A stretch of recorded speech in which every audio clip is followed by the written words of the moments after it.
Hi guys, Jason here, Next Level Training. Does your metabolism slow down around middle age? Now, this is one of the more common reasons for weight gain that I hear from people in their 30s and older. Now, weight gain does tend to happen as we get older, but it's not due to a slowing metabolism as many may think. So, a major study was done of 6,400 people from 29 countries, ranging from ages of 8 days up to 95 years old, was done. They tested their basal metabolic rate and their total energy expenditure. So just for clarity, the total energy expenditure is the amount of calories that an individual burns, taking exercise and all other activities into account. The BMR, or basal metabolic rate, is the amount of calories an individual burns at rest. If an individual had to stay in bed all day, that is the amount of calories they would burn. And so what they concluded was that the total energy expenditure of these individuals only started to decline around the age of 60. And their BMR, or basal metabolic rate, only started to slightly decline around the age of 46 and a half.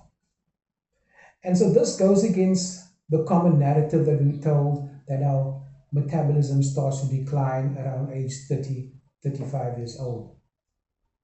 And so if that's the case, what then is responsible for weight gain around this age? So what I found is mainly two reasons.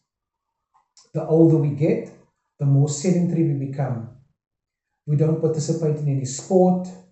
We don't partake in any outdoor activities anymore. At our jobs, we tend to be more sedentary. We sit all day in meetings. And since the pandemic, we've become even more sedentary. We do online shopping, Uber Eats, Netflix and chill. And so we've become even more sedentary due to the pandemic. And now, according to stats, right, between the age of 30 and 40, the average weight gain is 6 kilos or 14 pounds. And I'm definitely sure that that number is on the way up. And so what is the second reason we become fatter is due to muscle loss. Now hear me out, okay? From age 30 onwards, muscle loss occurs at the rate of 3 to 8% of total body weight every 10 years, and it increases even more after the age of 60.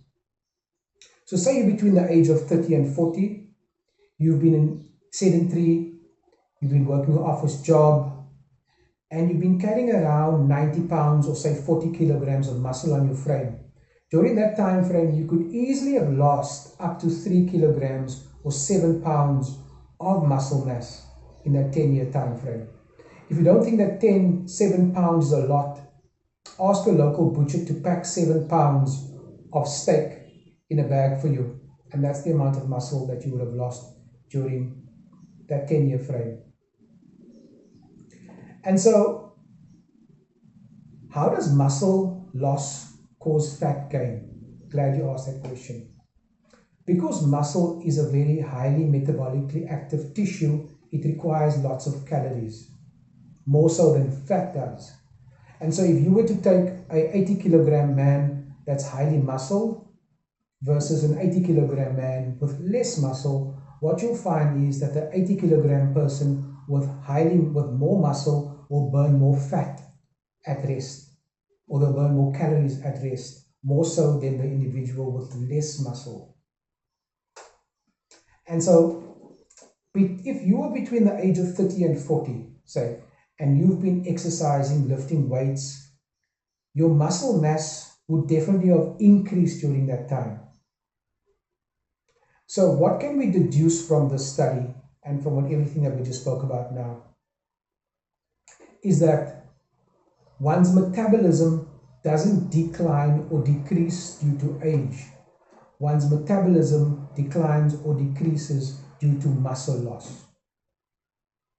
And so that's why you find many middle-aged men walking around skinny fat, big bellies, skinny arms, skinny legs. That is due to muscle loss and fat gain at the same time. And so How do we change this? Let's get into that. So how do we prevent this from happening, or how do we reverse this? The answer is strength training and eating a high protein diet. So if you're new to training, you want the exercises to focus on all the major muscle groups. You want it to be heavy compound movements, the squat, bench, deadlift, overhead press, barbell row, lat pull downs.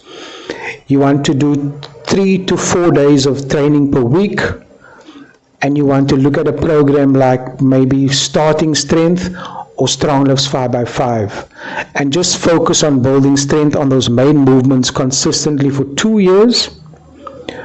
After building a solid foundation of strength, you then want to add in some isolation movements just to fill in some weaknesses and some gaps that you may have in your training. I'll do a separate video on the specifics of training. Now, as far as a high protein diet is concerned, you want your diet to be 0.8 to 1 gram per pound of body weight. So if you're an individual that weighs 180 pounds, you want to have, or your protein to be at least 170 to 180 grams of protein per day. The high protein diet also helps in building and repairing muscles, which occurs as a result of the strength training. As discussed earlier, muscle loss occurs after the age of 30, and so your diet needs to cover those gaps and prevent this from happening. A high protein diet also helps for satiety, helping you keep fuller for longer and ensuring that you don't binge on junk. Once again, I'll do a separate video on high protein diets. Guys, that's all I have time for today. I hope you like this video. Please like, subscribe, share this one with your friends and family. I'm out. Peace.